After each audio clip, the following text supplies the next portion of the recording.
মনিকে উঠাতে যাচ্ছে আদালতে, কিভাবে কি হতে যাচ্ছে সম্পূর্ণ ভিডিওটি দেখতে থাকুন। হ্যালো ভিউয়ার্স, আসসালামু আলাইকুম, কেমন আছেন সবাই?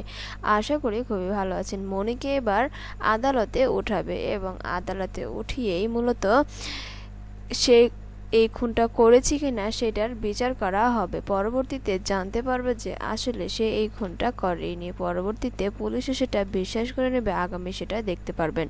আর অপরদিকে দেখতে চলেছেন সেই খুনি মহিলাটা, মানে জান্নাতের মা কিন্তু প্রচুর পরিমাণে রেগে আছে। সে জানে যে মনি খুনটা করেনি, তারপরে ওভার অ্যাক্টিং করে সে সবাইকে বোঝাতে চাচ্ছিল, কিন্তু এটাতে কোনো কাজই হবে না। আগামীতে দেখতে পারবেন। ওদিকে সাগরের মা এসে তাকে নিয়ে যেতে চাচ্ছে যাতে করে তুতুলের সঙ্গে আর সে সংসার করতে না পারে, এবং দ্বিতীয় বিয়ারের সিদ্ধান্ত নিয়েছে।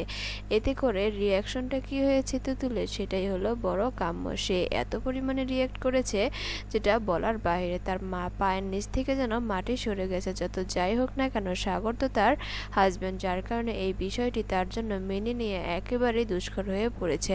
আর ওদিকে পুলিশও কিন্তু হতভম্ব হয়ে বসে আছে যে মনিকে কিভাবে রিমান্ডে নিয়ে তার মুখ থেকে সত্য কথা বলানো যায়। এটাই হচ্ছে আজকের এই পর্বে।